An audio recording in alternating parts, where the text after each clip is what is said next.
The endless expanse of space held its breath as Captain Marcus Steele stood before the Cosmic Council, their ethereal forms shimmering in the crystalline chamber of the Nexus station. For 30 years, he had commanded fleets across the galaxy, earned respect through calculated risks and hard-won victories. His weathered hands bore the scars of 100 battles, his steel-gray eyes the weight of countless decisions that had saved, or cost, lives. Captain Steele, the lead counselor's voice resonated like distant thunder, your reputation precedes you. Brilliant tactician, unconventional leader, a man who chooses diplomacy over destruction when wisdom permits. The praise felt hollow against what was coming. But brilliance untested becomes arrogance. Leadership unchallenged becomes tyranny. Steele's jaw tightened. He knew a setup when he heard one. You will face 3 of history's greatest space commanders in combat scenarios designed to test not just your tactical prowess, but the very essence of your leadership philosophy. The galaxy watches, Captain. The future of space politics, the balance of power between civilizations, it all hinges on what you prove here today. Through the chamber's transparent walls, Steele could see them, massive fleets stretching into infinity, each bearing the insignia of legends. His own ship, the Vanguard, waited among them, a sleek predator among titans. The stakes couldn't be higher. This wasn't just about proving himself, it was about proving that his way, the careful balance of strategy and humanity, could stand against the greatest minds ever to command a starship. The first test begins now, the counselor announced, and reality shifted around them. The massive space station materialized around Steele like a metal leviathan awakening from deep space slumber. Docking bays stretched for kilometers, filled with ships that seemed to pulse with barely contained energy. Through his tactical display, he watched another fleet approach, smaller, more agile vessels that moved with the confidence of a pack that had never known defeat. Captain Steele. The voice that crackled through his communications array carried the unmistakable tone of command mixed with barely contained excitement. James Tiberius Kirk, USS Enterprise. I've heard about you, the thinking man's warrior, they call you. Should make this interesting. Steele studied the tactical display, noting Kirk's formation. Bold, aggressive, designed for maximum psychological impact. Everything he'd heard about the legendary captain suggested a man who treated impossible odds as personal challenges. Captain Kirk, Steele replied, his voice steady as deep space. Your reputation for unconventional solutions precedes you. But this isn't the frontier, it's a chess match played with starships. Chess. Kirk's laugh echoed through the calm, Captain, I've never met a problem that couldn't be solved with the right combination of courage and creativity. Let's see how your calculated approach handles a little improvisation. The battle erupted without warning. Kirk's ships dove through the asteroid field surrounding the station like hawks among stone giants, using the massive rocks as cover and launching points for devastating hit-and-run attacks. It was beautiful and terrifying, pure instinct translated into tactical art. But Steele had spent years learning to read patterns in chaos. As Kirk's ships weaved between asteroids, Steele quietly repositioned his fleet, not to chase but to anticipate. When Kirk emerged from behind a massive asteroid for what should have been a killing blow, he found Steele's ships waiting in perfect ambush formation. Impressive, Kirk's voice held genuine admiration as he pulled back, reassessing. You don't just react, you predict. But prediction assumes patterns, Captain. What happens when there are no patterns to follow? What followed was a dance of destruction among the stars. Kirk would strike with sudden, brilliant maneuvers that should have been impossible, and hours passed in the deadly ballet. Ships on both sides took damage, but neither commander gained a decisive advantage. Steele found himself genuinely impressed by Kirk's ability to inspire his crews to attempt maneuvers that should have been suicide runs, and somehow make them work. Finally, as both fleets circled each other like exhausted predators, Kirk's voice came through the calm again, no longer playful but deeply respectful. Captain Steele, I think we could do this for days and only prove we're both too stubborn to quit. What do you say we call this one a draw? Steele looked at his tactical display, at the battered but unbroken ships on both sides, at the testament to two different philosophies of command that had proven equally valid. Agreed, Captain Kirk. Well fought. As Kirk's fleet withdrew, Steele found himself troubled. Kirk's gutsy leadership style had been effective, yes, but also reckless. How many good people had died over the years because James Kirk's bold gambles hadn't paid off? But then again, how many civilizations owed their freedom to those same impossible risks? The space around him shimmered, reality reshaping itself once more. The Council's voice whispered through dimensions, "The first test is complete. Prepare yourself, Captain. The real challenges have only just begun." The collapsing moon system screamed its death song across all frequencies as Steele's fleet materialized in the chaos. 3 moons, each the size of a small planet, were tearing themselves apart in a gravitational death spiral, sending continent-sized chunks of rock spinning through space like cosmic shrapnel. It was the kind of environment where one miscalculation meant obliteration. Captain Steele. The voice that greeted him carried the weight of someone who had seen the galaxy burn and refused to let it stay that way. Commander Shepard, Alliance Navy. I've reviewed your tactical files, impressive work at Kepler Station and the Andorian incident. But this isn't about individual brilliance. This is about unity under fire. Through the sensor feeds, Steele could see Shepard's fleet, a diverse collection of ships from a dozen different species, each type representing different tactical philosophies and technologies. It shouldn't have worked as a cohesive fighting force, but somehow it did. Shepard had achieved something Steele had always struggled with, making strength from diversity rather than despite it. "Commander," Steele replied, watching massive chunks of moonrock carve new trajectories through the battlefield, "unity is valuable, but so is knowing when to adapt. Your mixed fleet is impressive, but can it maintain cohesion when the unexpected happens?" "Unexpected?" Shepard's laugh held no humor. "Captain, I've fought synthetic intelligences, ancient cosmic horrors, and galactic conspiracies that spanned millennia. The unexpected is my natural habitat. The question is, can your calculated perfection handle controlled chaos?" The battle began with Shepard doing something Steele hadn't anticipated. He used the collapsing moons as weapons. Turian cruisers with their superior kinetic barriers shepherded massive asteroids into collision courses with Steele's fleet, while nimble Solarian frigates used the gravitational chaos to appear and disappear like ghosts. The diverse technologies that should have been weaknesses became strengths under Shepard's unified command. Steele found himself fighting not just Shepard's fleet, but the environment itself. Every tactical decision had to account for gravitational flux, debris fields that changed by the second, and the psychological pressure of watching entire worlds die around them. It was like fighting in a cosmic hurricane while standing on shifting sand. But Steele had advantages of his own. His years of careful study, of understanding not just tactics but psychology, served him well. He began to identify the subtle communication patterns that held Shepard's diverse fleet together, the trust relationships that made impossible coordination possible. And then, with surgical precision, he began to disrupt them. Not through direct attack, but through misdirection. False sensor ghosts that made Turian commanders think their Asari allies were out of position. Communication delays that suggested human ships weren't responding to orders.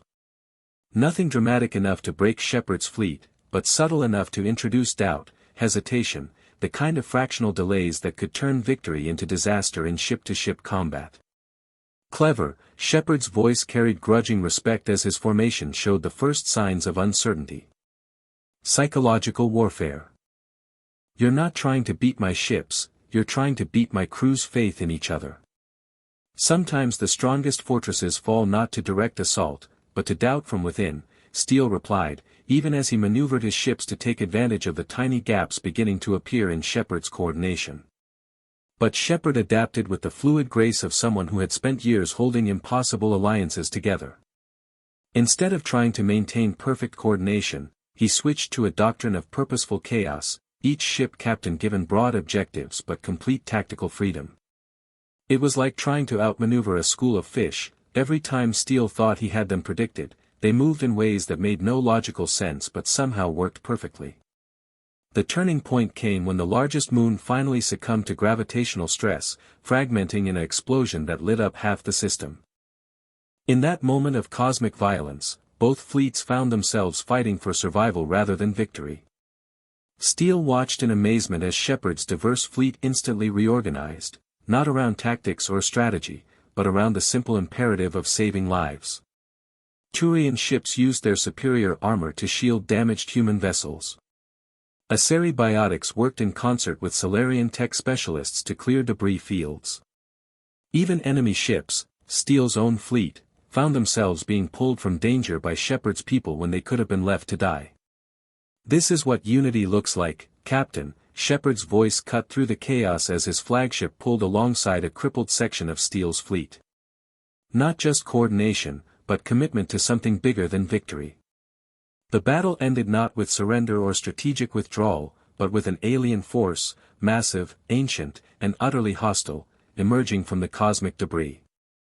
Ships that had been trying to destroy each other moments before found themselves standing together against a threat that made their conflict seem petty by comparison. As the alien armada engaged both human fleets, Steele felt a fundamental shift in his understanding. Shepard's ability to unite former enemies, to build trust across species and philosophical lines, it wasn't just a tactical advantage. It was a force multiplier that turned desperate situations into winnable ones. The alien threat was repelled, but barely, and only through the combined efforts of both fleets. As the enemy retreated into deep space, Steele found himself looking at his own tactical doctrine with new eyes. Individual brilliance was valuable, but the kind of loyalty Shepard inspired, loyalty that transcended species, politics, and personal ambition, that was something beyond tactics. That was leadership in its purest form. "Well fought, Commander," Steele transmitted as Shepard's diverse fleet began rescue operations for survivors from both sides. "I think I understand now why the galaxy chose you to represent it." "The galaxy didn't choose me, Captain," Shepard replied. "I chose to represent it. There's a difference, and that difference is what makes leadership more than just command." Reality shimmered again, but this time Steele felt ready for whatever came next. Each encounter was teaching him something new about the nature of leadership itself. The war-torn sector stretched before them like a graveyard of dreams, filled with the twisted remains of ships, stations, and entire civilizations caught in conflicts that had raged for generations. This wasn't a battlefield, it was what came after battlefields, when hope had died and only survival remained.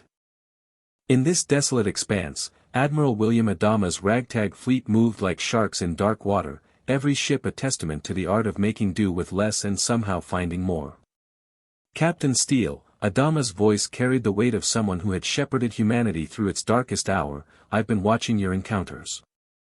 Impressive work, but you've been fighting in ideal conditions, plenty of resources, advanced technology, fleets at full strength. Out here, we don't have those luxuries. Out here, we survive because we have to." Through his sensors, Steele could see what Adama meant. The colonial fleet wasn't impressive by conventional standards, aging warships held together by determination and ingenuity, civilian vessels pressed into military service, fighters that should have been museum pieces somehow still carrying the fight to enemies that outnumbered them 1,000 to 1. But they moved with a unity born of shared suffering, a precision that came not from training but from the absolute certainty that failure meant extinction. "Admiral," Steele replied, studying the tactical situation with growing respect, "I see a fleet that's learned to make miracles from desperation. But miracles have a way of running out when you need them most." "Do they?" Adama's chuckle held no bitterness, only the hard-earned wisdom of someone who had been counting on miracles for so long they'd become routine. "Captain, when you've got nothing left to lose, you discover resources you never knew existed. The question is, what happens when your perfect technology meets imperfect courage?" The battle that followed redefined everything Steele thought he knew about space combat. His fleet held every conceivable advantage: superior firepower, advanced shields, faster-than-light communication systems that allowed for perfect coordination. By every metric that mattered, this should have been a massacre. Instead, it became a masterclass in asymmetric warfare. Adama's ships used the debris fields as cover, turning the graveyard of dead civilizations into a three-dimensional maze where Steele's technological advantages became liabilities. Viper fighters, ancient by any reasonable standard, swarmed through gaps too small for modern ships, striking with precision born of desperation and vanishing before Steele's targeting systems could lock on. More than tactics, though, it was morale that made the difference. Steele watched in fascination as Adama's people performed impossible tasks simply because their leader asked them to. Damage control teams worked miracles with spare parts that should have been scrap metal. Pilots flew missions that were mathematical suicide and somehow returned home. Engineers kept ancient systems running through pure force of will. You see it now, Adama's voice came through the comm as his flagship, the Galactica, emerged from behind a derelict space station to deliver a punishing broadside against Steele's lead cruiser. Technology fails. Tactics become obsolete. But people endure. They adapt. They find a way. Steele found himself fighting not just a fleet, but a philosophy. Every time he gained a tactical advantage, Adama's people would do something that shouldn't have been possible, like the moment when civilian transport ships, completely unarmed and helpless, suddenly became electronic warfare platforms, jamming Steele's communications at precisely the right moment to let Adama's fighters slip through his defenses. How do you do it? Steele asked during a brief lull in the fighting, genuinely curious. How do you get people to attempt the impossible? I don't, Adama replied. I just remind them that the impossible is all we've got left. When you're down to your last bullet, you make it count. When you're flying on fumes, you find a way to stretch them. When everyone tells you you're beaten, you prove them wrong, not because you're stronger or smarter or better equipped, but because quitting isn't an option. The turning point came when Steele realized he was trying to fight the wrong battle.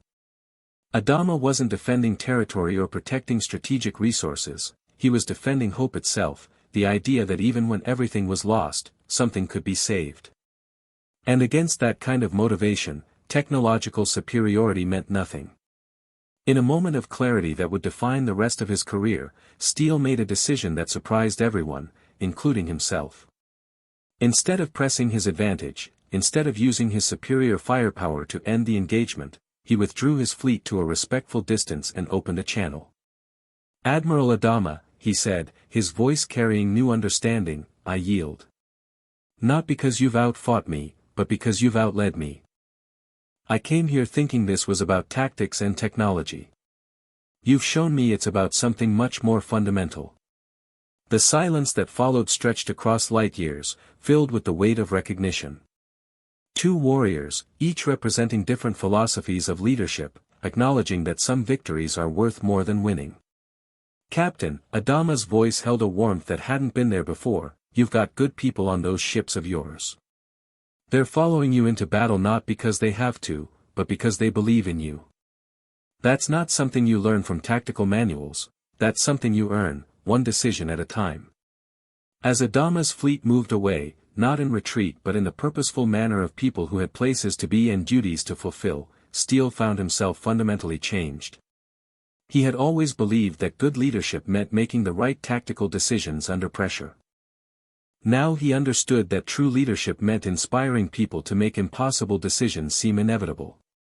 The war-torn sector faded around him, but the lesson remained.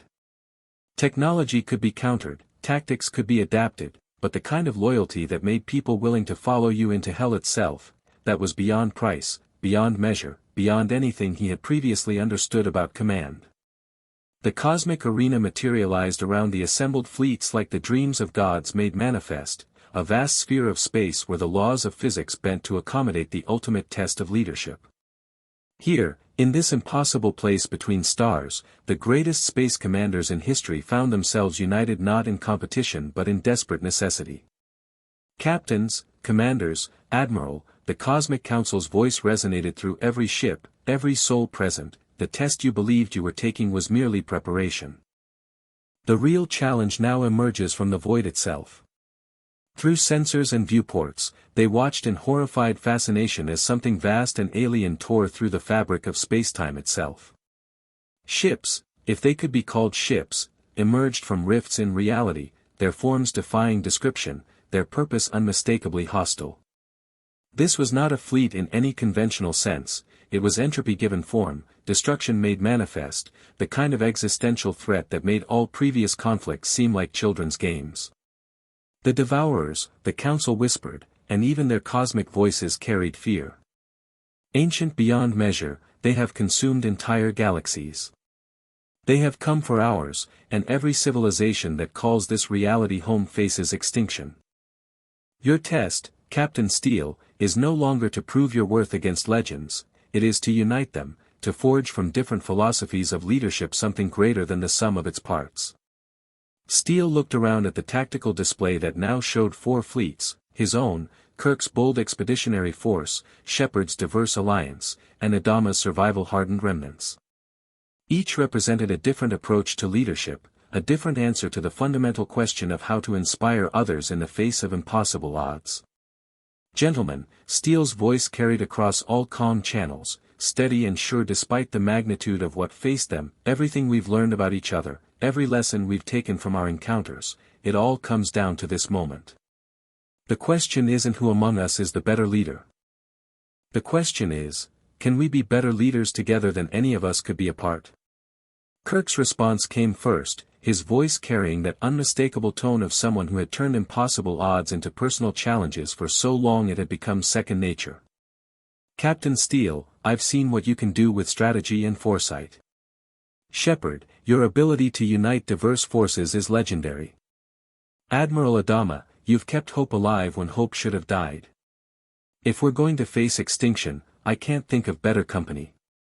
Agreed, Shepard's voice held the calm of someone who had spent years making impossible alliances work, but this isn't about combining our fleets, it's about combining our philosophies. Each of us leads differently, thinks differently. That diversity could be our greatest strength or our fatal weakness. Adama's gruff voice cut through the debate with practical wisdom. In my experience, when you're facing extinction, you don't have the luxury of philosophical differences. You do what works, you trust your people, and you make every shot count. The enemy doesn't care about our leadership styles, they just want us dead. The Devourers struck without warning, their ships phase-shifting through spacetime to appear in the heart of the Allied formation. Up close, they were even more terrifying, vessels that seemed to exist in multiple dimensions simultaneously, weapons that didn't just destroy matter but erased it from existence entirely, tactics that operated according to physics that made no sense to human understanding. In that first catastrophic exchange, the Allied fleet lost a quarter of its ships. Traditional weapons barely scratched the alien hulls. Conventional tactics failed against enemies that could exist in multiple realities at once. It should have been over before it began. But something remarkable happened. Instead of falling apart under pressure, the 4 commanders found their different approaches meshing in ways none of them had anticipated. Kirk's bold intuitive leaps provided the spark of inspiration needed to attempt untried tactics. Shepard's ability to coordinate diverse forces allowed human, alien, and artificial intelligences to work in perfect harmony. Adama's survival instincts kept the fleet together when losses mounted and hope seemed lost. And Steele found himself not commanding the others, but orchestrating them, recognizing when to let Kirk take a desperate gamble, when to let Shepard build an impossible alliance with refugee alien fleets that had been fleeing the Devourers, when to let Adama's grim determination hold the line against overwhelming odds. There, Steele called out as his sensors detected a pattern in the Devourer formation, they're concentrating their phase shift generators in the lead ships. If we can disrupt their dimensional stability, on it, Kirk's voice crackled with excitement as his ships dove through impossible formations, trusting in luck and skill to reach the alien weak points.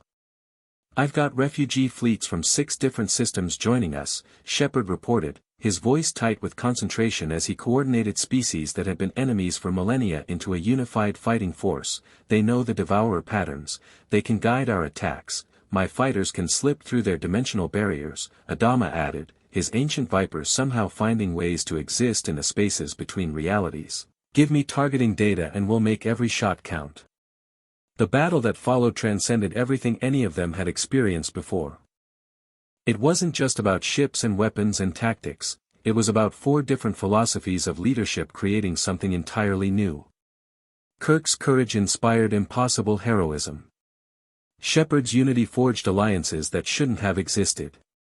Adama's determination kept everyone fighting when all logic said they should surrender. And Steele's synthesis turned their individual strengths into collective triumph. When the last Devourer ship collapsed into dimensional fragments and scattered across multiple realities, the silence that followed was profound. For fleets, dozens of species, hundreds of thousands of beings who had faced extinction and found something better than survival, they had found proof that the impossible was just another word for, not yet achieved. Captain Steele, Kirk's voice came first, filled with exhaustion and respect. I've fought alongside many commanders, but I've never seen leadership like that. You didn't command us, you freed us to be better than we knew we could be. It's more than that, Shepard added, his tone thoughtful. You showed us that leadership isn't about having all the answers, it's about knowing which questions to ask and who to ask them of. Adama's gruff voice held a warmth that spoke of profound respect. Son, I've been leading people through hell for most of my adult life. Today, you showed me that hell can be beaten, not by being stronger than it, but by being more human than it can comprehend. The Cosmic Council's voice, when it came, carried something that might have been wonder. Captain Steele, you have passed the ultimate test of leadership. Not by proving your superiority, but by proving your ability to recognize and enhance the superiority in others. The galaxy is safer because leaders like you exist, leaders who understand that true strength comes not from standing above others, but from lifting others up. As the arena faded and the fleets prepared to return to their own times and spaces, Steele felt a profound shift in his understanding of what it meant to command. For 30 years, he had thought leadership was about making the right decisions under pressure. Now he understood that the highest form of leadership was creating the conditions where others could make decisions that transcended anything one person could achieve alone. The greatest space battle in galactic history was over, but its legacy would echo through time, a reminder that when the impossible threatens everything we hold dear, the answer isn't to find the perfect leader, but to find the perfect way for imperfect leaders to become something greater together. In the end, that's what saved the galaxy, not the brilliance of any single commander, but the recognition that true leadership means knowing when to lead, when to follow, and when to step aside so others can shine. The universe is vast and full of challenges that no one person can face alone. But together, guided by leaders who understand that their greatest victory is helping others achieve theirs, there is no darkness that cannot be illuminated, no impossible that cannot be made inevitable. Captain Marcus Steele had entered the trial as a skilled commander seeking to prove his worth. He emerged as something far more valuable, a leader who understood that the greatest battles are won not by those who fight hardest, but by those who inspire others to fight smarter, together, for something greater than victory itself.